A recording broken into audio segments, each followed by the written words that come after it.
musik. Terima kasih. Shalom Bapak Ibu Saudara.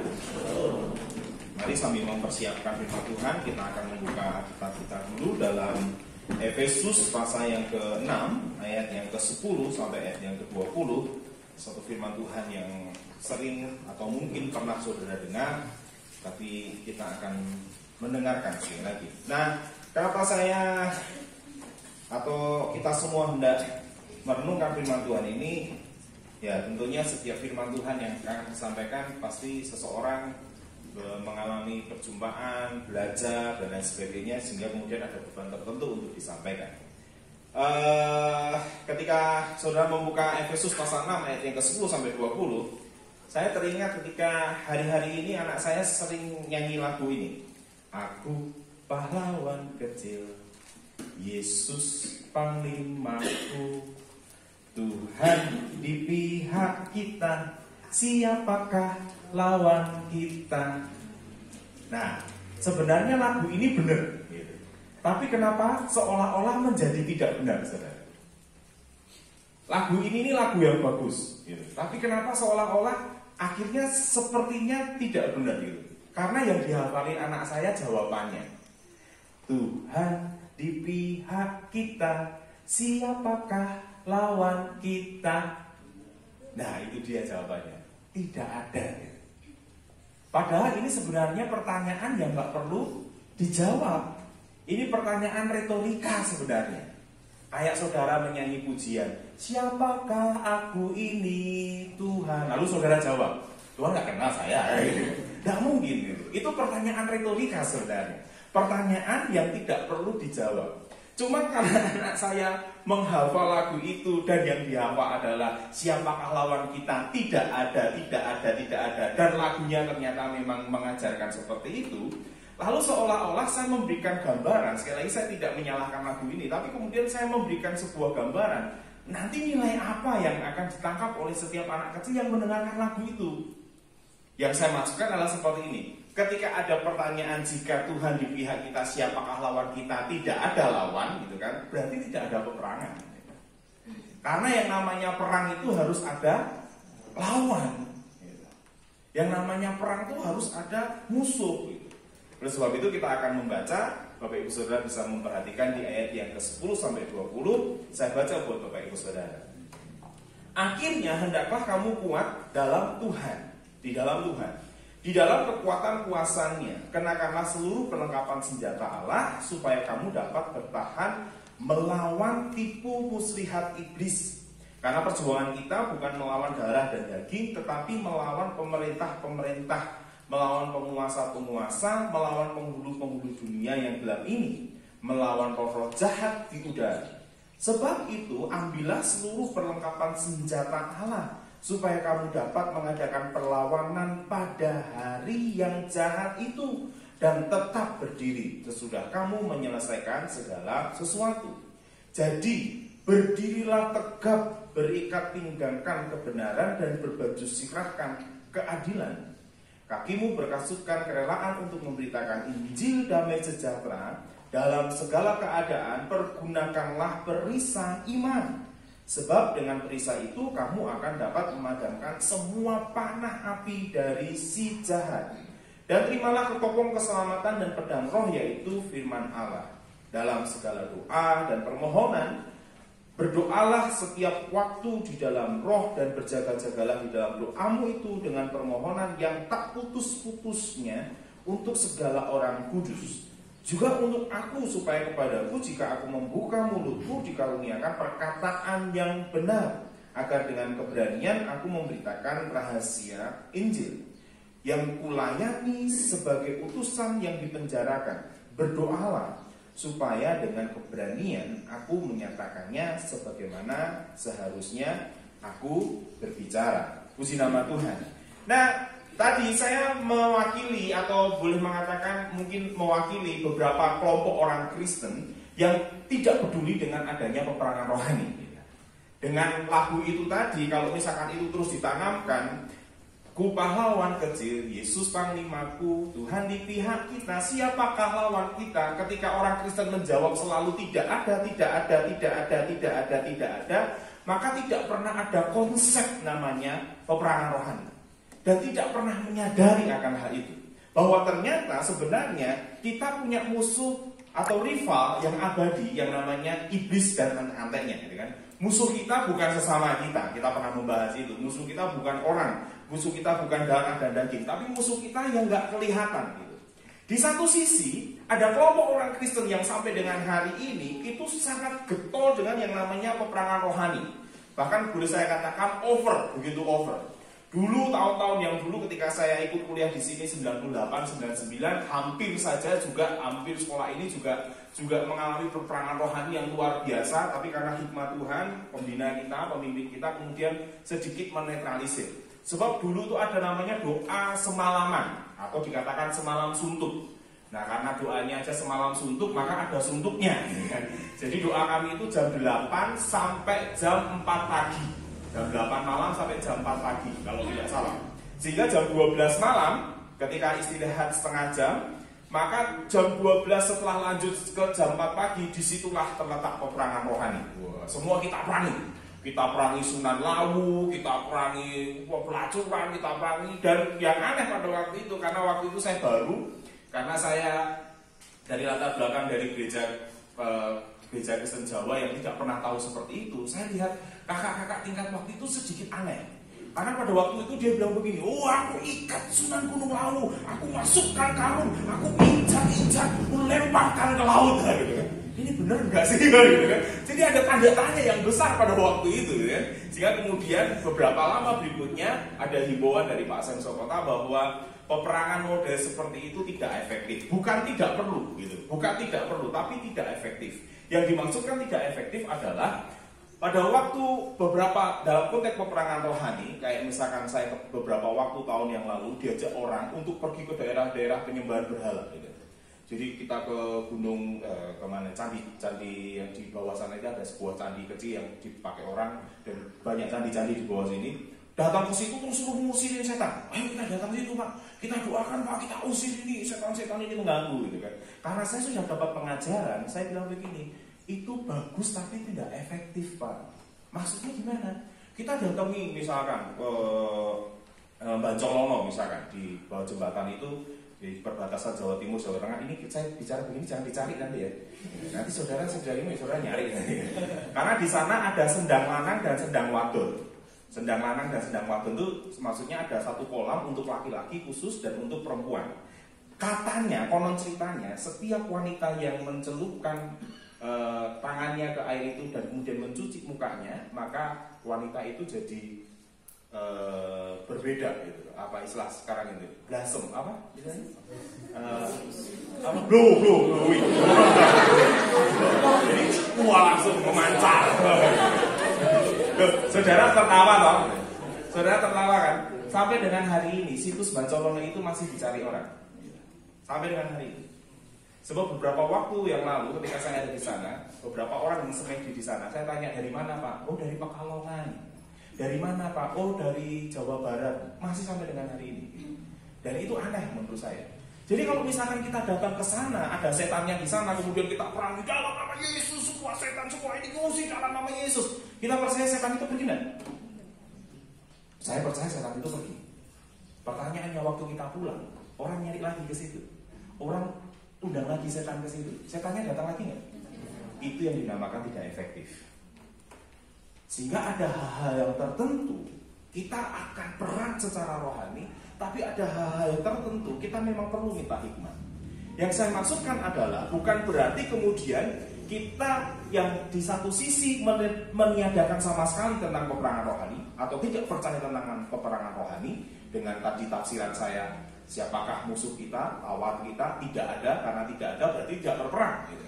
Tetapi di satu sisi jangan kita juga terlalu sangat arogan, sangat berpihak kepada apa-apa diperangi. Ada sedikit diperangi. Oh, zaman beberapa itu ya, beberapa tahun yang lalu ada boneka gitu kan, boneka apa? Wah ini ada setannya nih, bakar. Ada guci-guci, wah ini guci-gucinya ini ada setannya nih, harus pecahkan. Padahal belum tentu ada setannya, belum tentu ada. Artinya karena terlalu pemahaman yang seperti itu sehingga menjadi yang salah. Tapi bagaimana dengan kita? Tentang peperangan rohani ini sebenarnya bagaimana?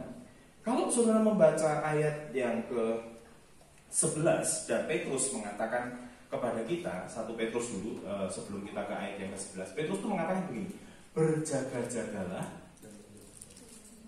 dan berdoalah karena lawanmu si iblis berkeliling. Sehingga di ayat yang ke-11, kenapa kemudian kita harus mewaspadai tentang pertempuran rohani? Sebab di ayat 11 itu dikatakan seperti ini, kenakanlah seluruh perlengkapan senjata Allah supaya kamu dapat bertahan melawan tipu muslihat iblis. Kata tipu muslihat iblis di situ menggunakan kata enduo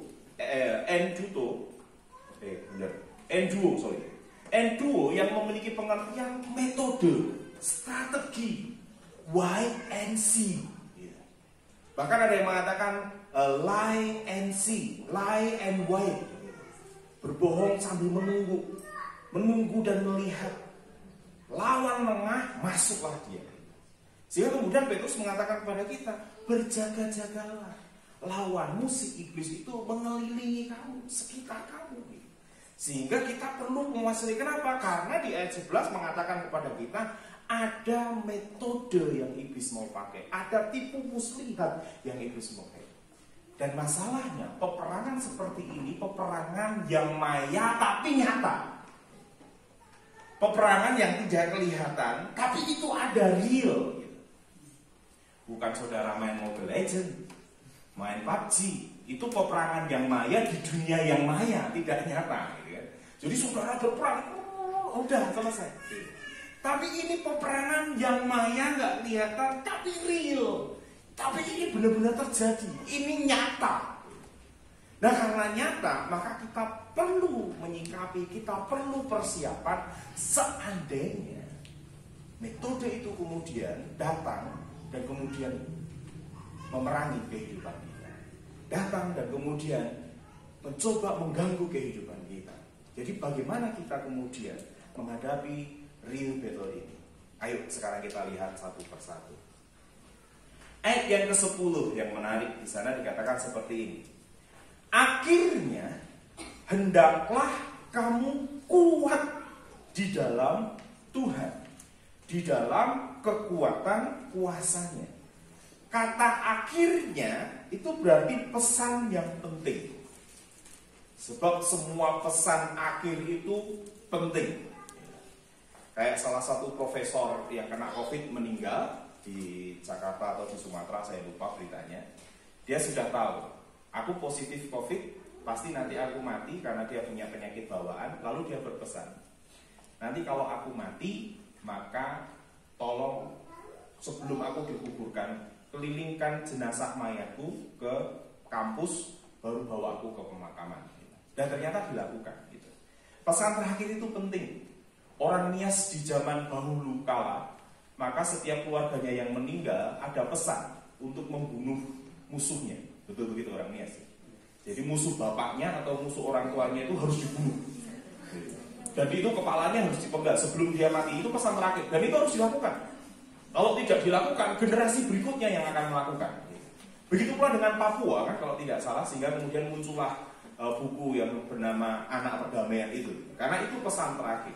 Nah, pesan terakhir yang diberikan Rasul Paulus kepada jemaat yang ada di Efesus tentang peperangan rohani, akhirnya hendaklah kamu kuat.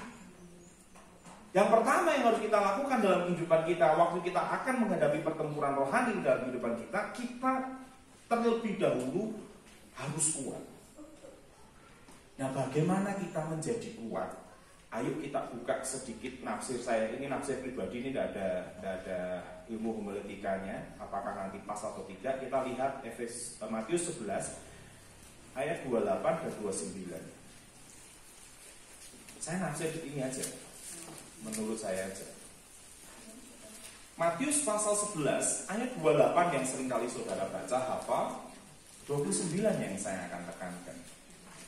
28, marilah kepadaku semua yang letih lesu dan berbeban berat, aku akan memberikan kelegaan kepadamu. 29, pikulah kuk yang kupasang dan belajarlah padaku.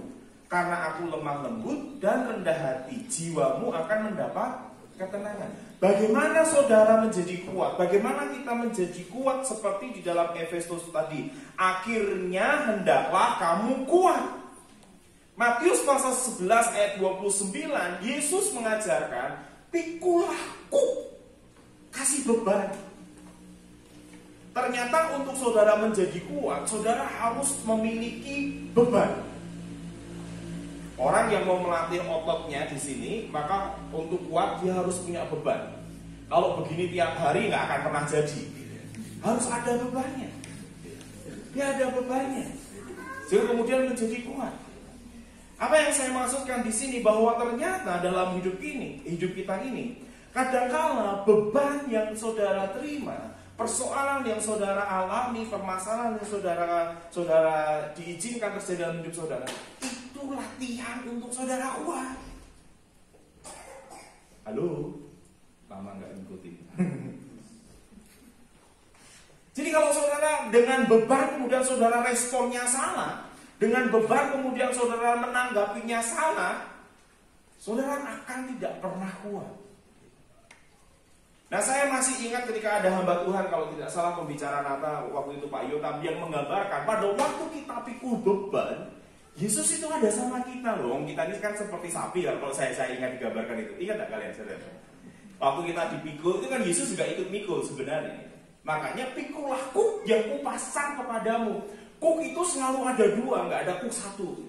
Yang satu di sini, yang satu di situ, supaya kuat. Sehingga pada waktu kuk itu diberikan kepada kita, sebenarnya setiap persoalan, setiap permasalahan, apapun yang terjadi dalam kehidupan kita, melatih kita kuat. Jangan pernah tinggalkan dan lari dari persoalan kita. Hadapi persoalan kita. Kenapa kita kuat? Saya kasih perumpamaan tentang beberapa pohon. Ada pohon yang namanya pohon kurma. Dan saudara sudah tahu, saudara mungkin pernah membaca kurma sebelum ditanam di padang pasir dan lain sebagainya. Maka benih kurma itu akan ditaruh batu seberat sekitar 25 kilo sampai 50 kilogram supaya dia tidak bisa bertumbuh ke atas. Tapi dia bertumbuh ke bawah dan dia mencari sumber mata air. Baru setelah dia kuat, dia dorong batu sebesar 20 sampai 50 kilo itu ke atas, baru dia menjadi pohon yang kuat. Pohon jati. Kenapa orang membanggakan ini terbuat dari pohon jati? Rata-rata pohon jati itu hidup di daerah kering. Gak ada di Tawangmangu pohon jati. Pernah lihat pohon jati di Tawangmangu? Cemara ada. Tapi pohon jati itu di daerah kering. Di Wonogiri saudara akan ketemu banyak. Di Pati saudara akan ketemu banyak. Kenapa? Daerahnya kering, kesulitan air. Tapi kenapa pohon jati itu menjadi pohon primadona, menjadi pohon yang kuat? Di masa yang sulit air, dia terus cari air, sehingga dia menghasilkan dirinya kuat. Di tengah kesulitan, dia terus mencari hidupnya, dia terus kuat dan terus kuat. Dan yang terakhir, pohon yang saya pakai adalah Libanon, yang sampai dengan hari ini menjadi lambang di negara Libanon, yaitu yang dinamakan dengan pohon aras Libanon. Kalau saudara buka negara Libanon, itu benderanya itu ada pohonnya di tengah, itu pohon aras. Salomo bangun bait Allah menggunakan kayu aras. Kita orang Kristen yang hidup keluarganya rukun, anak-anaknya seperti pohon aras. Tapi pohon aras itu juga mengalami yang sama. Dia tingginya 34 meter kalau tidak salah, sampai bisa 34 meter, dan lingkarnya itu bisa 12 meter. Betapa besar pohon aras itu. Tapi pohon itu juga hal yang sama. Ketika dia mengalami kesulitan, dia mengalami dalam air dan lain sebagainya, dia terus bertumbuh ke bawah. Dia terus bertumbuh ke bawah, mencari kekuatan, baru dia tumbuh ke atas. Akhirnya hendaklah kamu menjadi kuat. Bagaimana saudara menjadi kuat? Kasih beban dalam hidup saudara. Saudara tidak punya uang, nah itu saudara mau dilatih menjadi kuat. Saudara kena sakit penyakit, nah itu mau dilatih menjadi kuat sama Tuhan. Saudara yang lain-lain, saudara mau dilatih kuat loh sama Tuhan. Sehingga jangan pernah salah berespon ketika terjadi sebuah persoalan dalam kehidupan kita. Karena Tuhan mau menjadikan kita kuat. Yang berikutnya, di situ ada kata, masih di ayat yang ke-10, di situ ada kata di dalam Tuhan. Kalau kekuatan tadi menggunakan kata endunamo, jadi kuat yang terbatas, di dalam Tuhan itu artinya entheos. Maka kemudian pendiri entheos itu kemudian pengen supaya bisa dapat diksi yang mirip Indonesia, maka kata E diganti kata I, muncullah kata entheos. Di Solo ada sekolah Alkitab di Solo. Tapi sebenarnya kata entheos itu artinya di dalam Tuhan. Entheos, di dalam Tuhan. Nah, perlunya kita kuat setelah kita dapat beban tadi, berlakulah ayat yang ke-28 Matius 11:28 tadi. Jadi kalau saudara sudah nanggung beban, saudara merasa tidak kuat, saudara mungkin ya manusiawi, saudara mulai muncul, mulai Tuhan kok begini, Tuhan kok begitu, dan lain sebagainya. 28 saudara perlu ingat, yang letih lesu dan beban berat, ayo datang padaku. Jangan kita tanggung sendiri, jangan kita pikir sendiri, jangan kita selesaikan sendiri. Kalau memang kita sudah tidak kuat, kita sudah tidak mampu karena sedang dilatih itu, kalau sudah tidak kuat, datang lagi sama Tuhan. Ya 28. Sehingga kita terus ada tinggal di dalam Tuhan. Sehingga ketika kita tinggal di dalam Tuhan, selama saudara tinggal di dalam Tuhan, saudara kuat dan saudara tidak akan pernah kalah dalam pertempuran. Karena di dalam Tuhan itu artinya entheos, saudara tinggal di situ. Dalam cerita pewayangan, saudara pernah mendengar cerita Rama dan Sinta. Rama dan Sinta, Sinta itu cantik sekali menurut cerita pewayangan. Tapi si Sinta ini disukai oleh seorang raja yang bernama Dasamuka, 10 wajah. Sehingga dia bisa wajahnya karena saktinya dia. Sehingga pada waktu si Sinta dan Rama ini harus pergi ke sebuah hutan dan tahu bahwa si Dasamuka ini sangat menyukai istrinya, maka si Rama ini membuat sebuah kekuatan dan pesan dan berpesan, Sin, selama kamu masih di lingkaran ini, jangan keluar, kamu aman. Siapapun yang mengganggu kamu tidak akan pernah bisa. Dasamuka tidak bisa menandingi kekuatan si Rama. Sehingga apa yang terjadi? Karena dia licik, dia cerdik, dia jahat, dia mengubah dirinya menjadi seekor kijang emas yang kesakitan. Jadi teriak-teriaklah itu. Gimana suara kijang? Halo? Oh nggak ada. Oh puji Tuhan. Saya hanya memancing saja.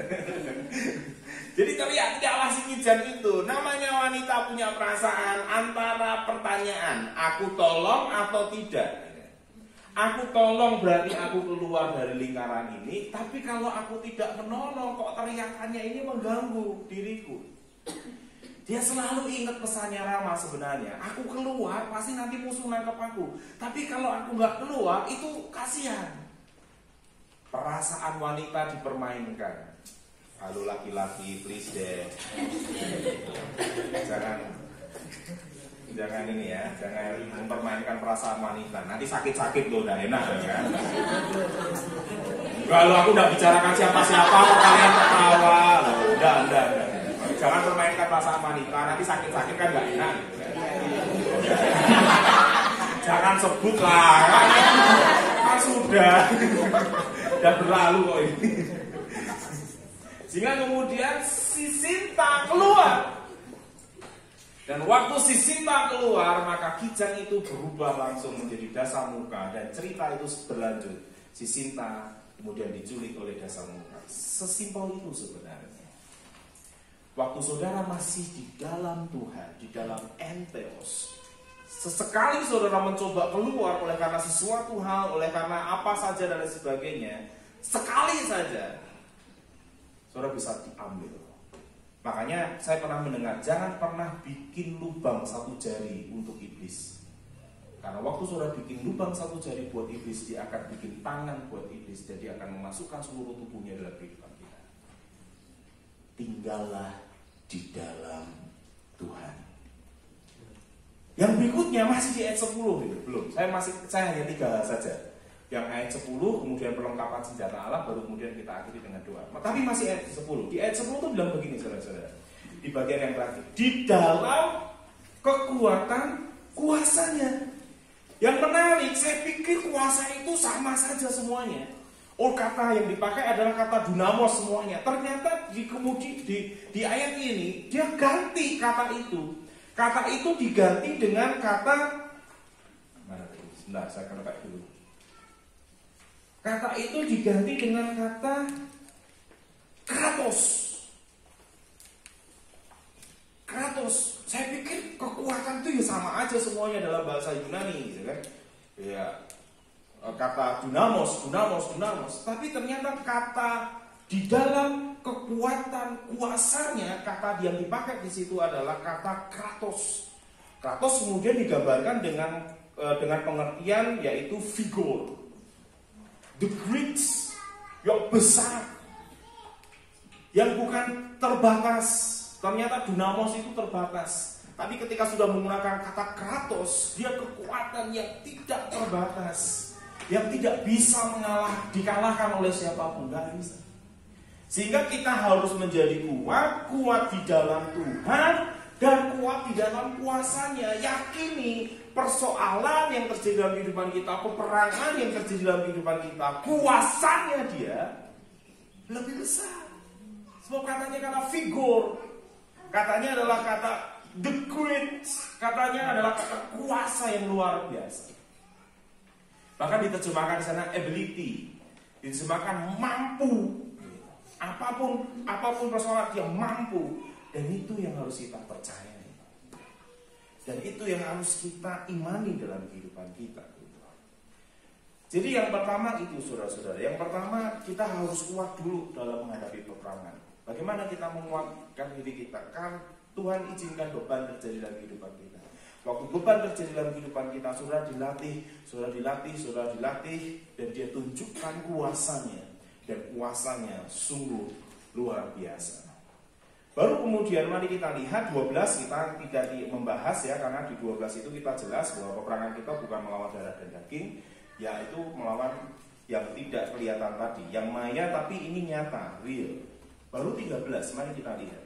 Yang kedua, bagaimana yang pertama kita harus kuat di dalam Tuhan, yang kedua bagaimana waktu kita menghadapi peperangan yang nyata ini. 13, sebab itu ambillah seluruh perlengkapan senjata Allah, supaya kamu dapat mengadakan perlawanan pada hari yang jahat itu, dan tetap berdiri sesudah kamu menyelesaikan segala sesuatu. 14, jadi berdirilah tegap, berikat pinggang kan kebenaran, dan berbaju sirahkan keadilan. Yang kedua, ambillah seluruh perlengkapan senjata Allah. Karena ini peperangan yang real, ini nyata, saudara. Ini ada, ini bukan tidak ada, ini ada. Ini ada. Karena ada, saudara harus kuat. Yang kedua, ambil seluruh perlengkapan senjata Allah dan kenakan itu. Apa perlengkapan senjata Allah? Yang pertama, ikat pinggang kebenaran. Hal yang paling sulit dalam kehidupan kita, dan Alkitab kita sendiri juga mengatakan kepada kita, jika kamu tahu kebenaran tetapi kamu tidak melakukannya, kita dianggap bohong, membohongi diri kita sendiri. Berarti pada waktu kita berikat kebenaran, kita melatih hidup kita itu untuk selalu sama. Dari apa yang kita ngomongkan, apa yang kita tahu, dan apa yang kita kerjakan. Itu yang dinamakan kemudian integritas. Wah, itu yang paling sulit. Itu yang paling sukar. Sebab ketika saya masih ingat, saya dikasih label, saya orang yang tidak berintegritas. Mas Santo ini tidak. Mas Santo ini bukan orang yang berintegritas. Saya bisa mengevaluasi, dan itu menjadi masukan yang baik buat saya. Mengingatkan kepada saya bahwa setiap mulut yang saya ucapkan, setiap pengajaran yang saya ucapkan, saya belajar untuk melakukannya meskipun kadang-kadang gagal. Tapi itu hidup benar. Hidup benar itu ternyata waktu saudara tahu kebenaran, waktu saudara mengucapkan kebenaran, waktu saudara mengajar sesuatu tentang kebenaran, selaras semuanya. Yang saudara katakan juga harus saudara kerjakan. Yang saudara perjuangkan juga saudara harus kerjakan.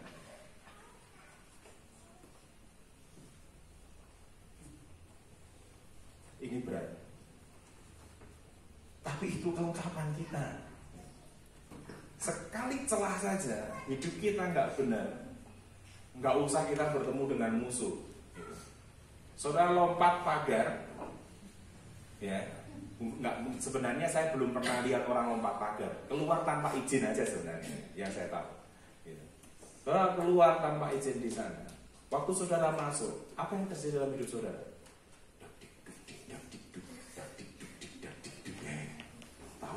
Ketahuan nggak ya? Baru sekali keluar, ini menurut cerita anak bimbingan saya.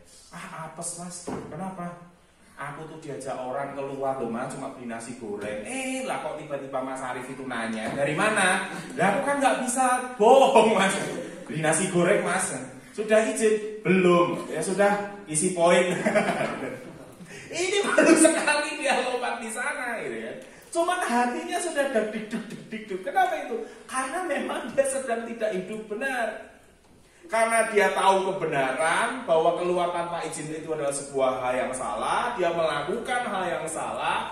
Hidupnya merasa bersalah. Dan ketika hidupnya merasa bersalah, bagaimana saudara bisa memakai ikat kebenaran dalam hidup saudara?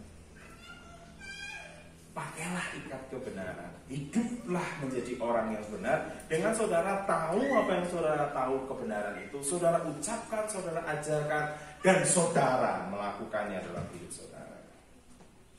Yang berikutnya, berbaju sirah keadilan.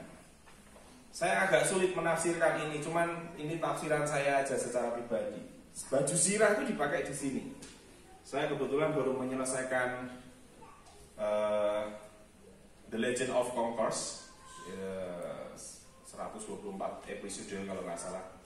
Itu pendekar Raja Wali yang dulu zaman saya 80-an itu kuno sekali, tapi diperbarui tahun 2000-an. Itu 128 kalau tidak salah episode. Namanya baju perang itu selalu dipakai di sini, baju sirah. Baju sirah itu dipakai di sini. Nah, baju sirah keadilan, saya tidak mau menafsirkan keadilannya dulu. Saya mau menafsirkan baju sirah itu berarti untuk perlindungan alat-alat yang penting, organ penting. Sebab beberapa orang yang mati di pertempuran yang saya lihat itu selalu dipanah itu pas selalu jantung, kalau nggak jantung hatinya. Jadi kalau udah kena jantung atau kena hatinya pasti dipastikan, pasti mati. Nah disitulah baru saya menafsir. Ya, mungkin ini sedikit alegoris. Kalau kita tidak menjaga hati kita dengan baju sirah dalam kehidupan kita, saudara juga akan kalah dalam bertemu. Ketulusan, hati yang tulus, hati yang suci, kata Matius, berbahagialah yang suci hatinya, sebab dia akan melihat Allah. Ketulusan ini hal yang sepele kan sebenarnya. Waktu saya masih mengajar tingkat 3 kalau tidak salah, saya kan sering pertanyaan kan saya sederhana. Sebenarnya boleh nggak sih orang itu bawa sendal hotel pulang ke rumah? Maka di antara saudara menjawab dengan berbagai macam alasan.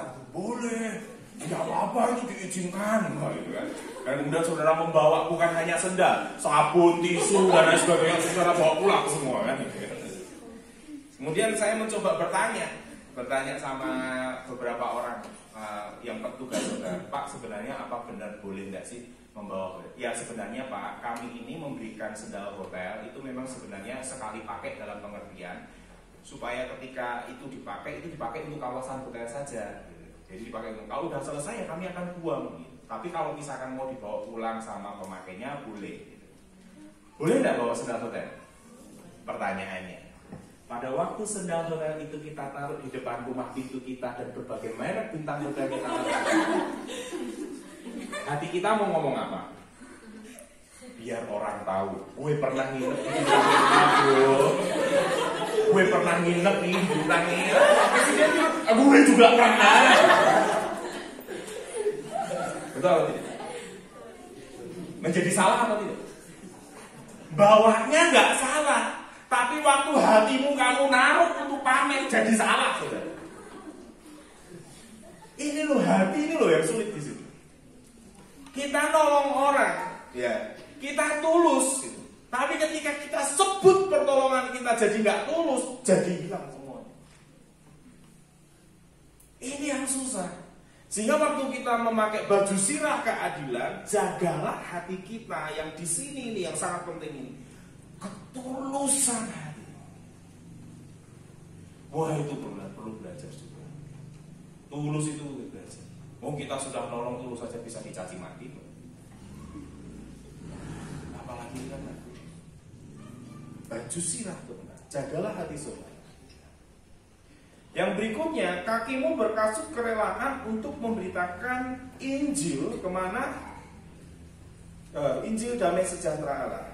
Kakimu, artinya dimanapun saudara berada, dimanapun saudara melangkahkan hidup saudara, gak usah berpikir dulu, nanti ketika saya akan jadi gembala sidang, saya akan memperlakukan umatku begitu. Nanti kalau saya jadi penginjil, saya akan melakukan, gak usah. Sekarang, dari sekarang aja.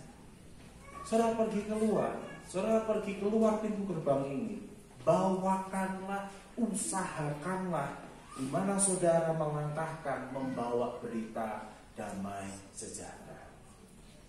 Berita damai sejahteranya ini loh cuma-cuma.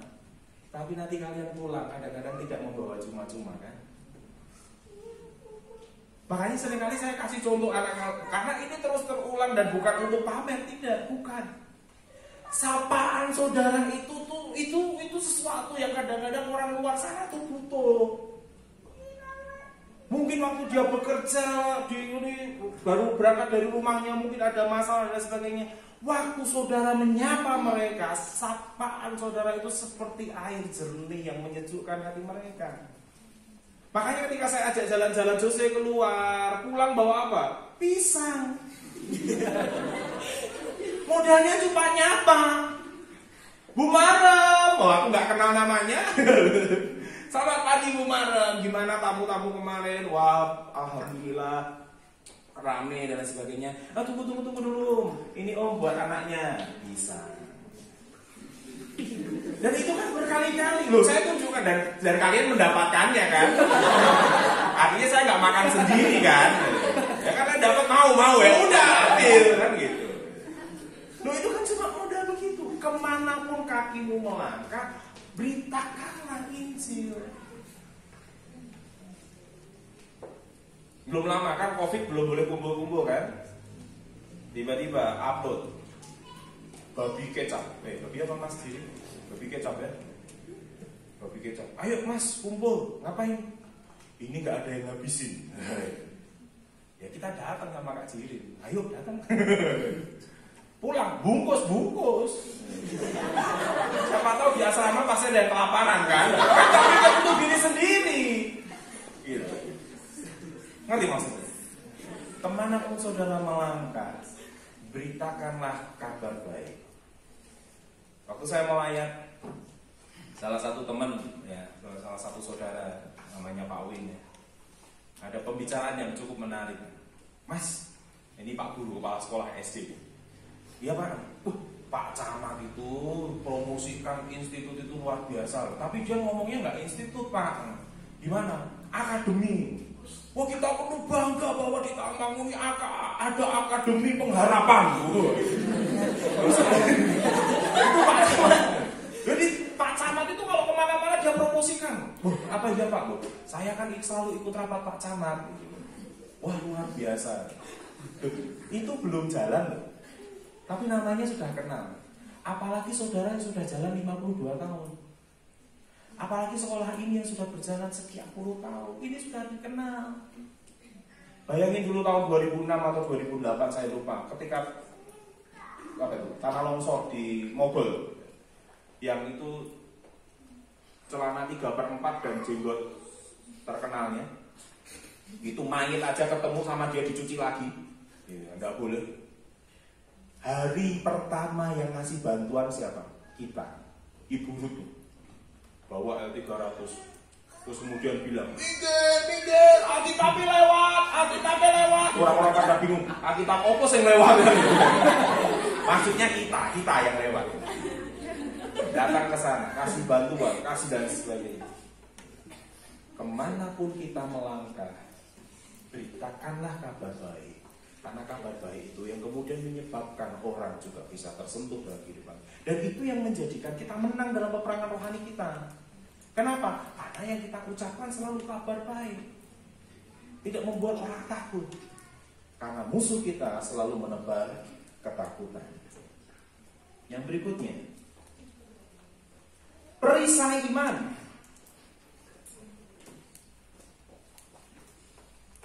Kata Ibrani pasal yang ke-11, iman adalah dasar dari segala sesuatu yang kita harapkan dan bukti yang tidak kita lihat. Jangan beriman karena lihat dulu. Tapi iman itu dari yang kita harapkan.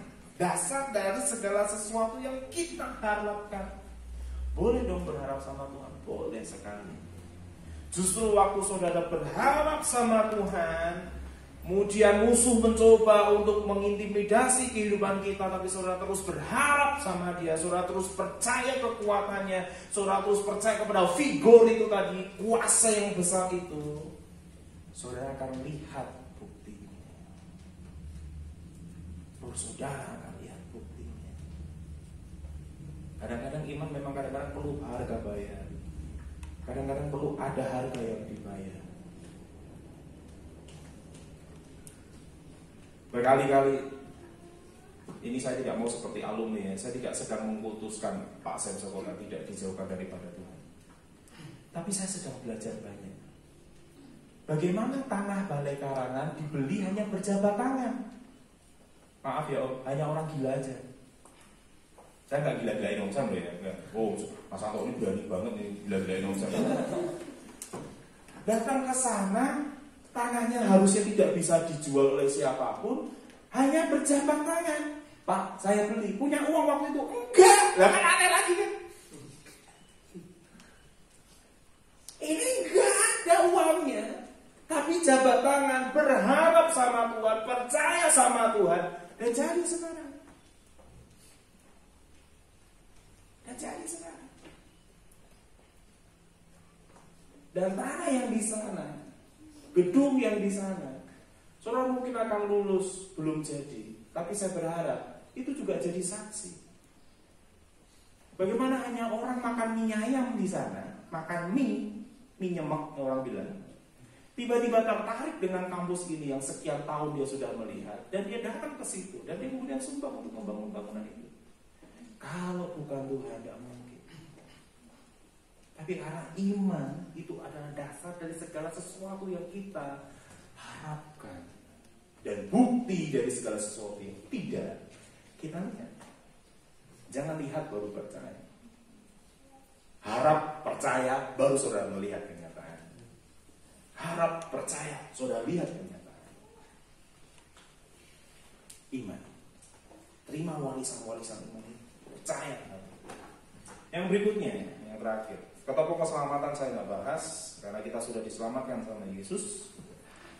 Yang terakhir kelengkapan yang perlu kita pakai, yang keenam adalah pedang roh, yaitu firman Tuhan. Pak Kali sudah membahas minggu yang lalu. Bagaimana saudara harus hidup firman Tuhan? Bagaimana saudara harus tahu tentang kebenaran firman Tuhan? Bagaimana saudara harus melakukan kepada firman Tuhan, cinta akan firman Tuhan. Bacalah firman Tuhan.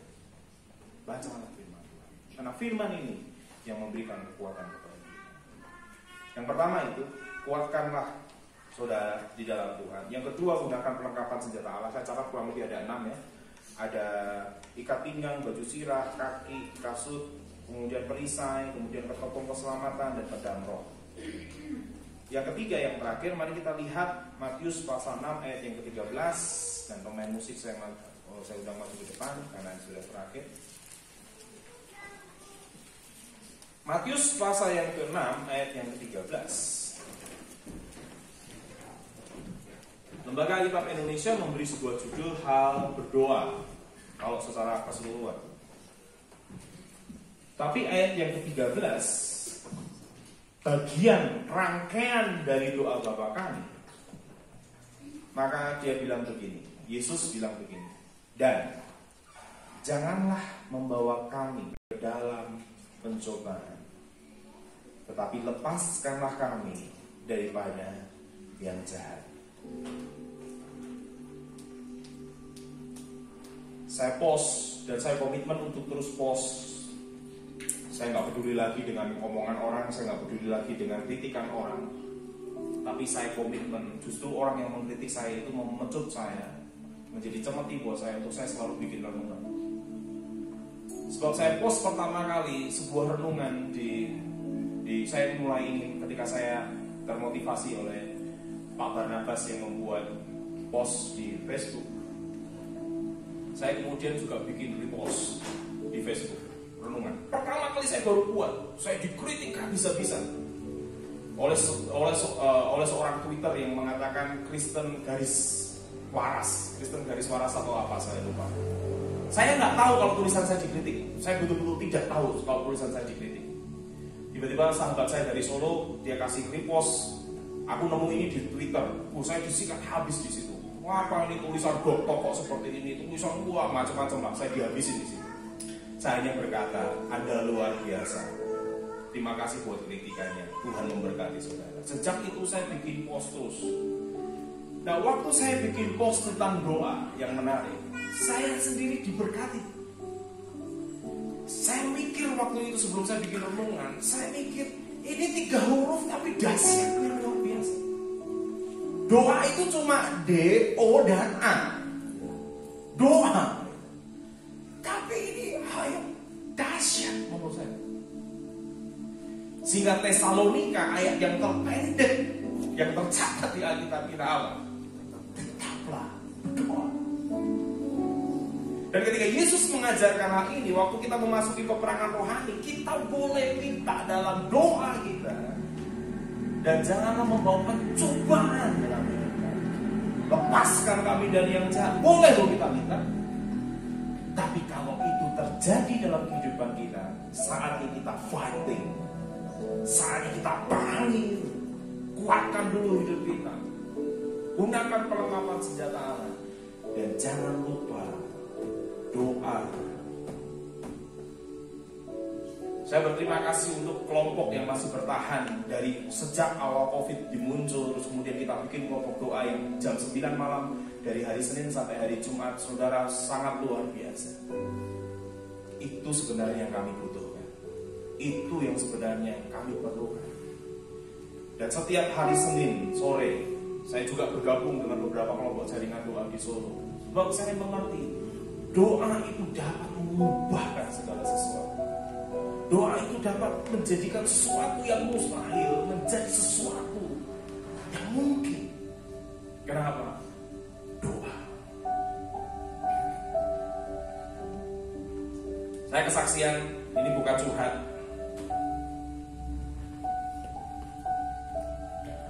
Setiap saya ingin melepas sesuatu, dan itu saya lepas dalam doa. Kalau memang Tuhan berkehendak, betapa cepatnya Tuhan menolong. Saya punya rumah di Wonogiri itu tembok miring. Sementara orang tua menurut isu Desember itu harus pindah. Sehingga kemungkinan besar rumah saya dan rumah Mas Arif yang akan dipakai. Tapi tembok itu miring. Nah, karena miring, itu pondasi itu berarti jelek. Harus dibongkar. Dan ketika bongkar harus puluhan juta yang harus kami pikirkan. Karena puluhan juta yang harus dipikirkan, dan sementara saya harus memikirkan mereka segera mau pindah, mau tidak mau, saya berdoa sama istri saya dan saya sepakat. Kami sepakat kita lepas sepeda motor kita yang besar. Baru kita ngomong dan kita sampaikan kepada Tuhan, kita minta tolong sama Mas Marso kalau ada yang kenalan.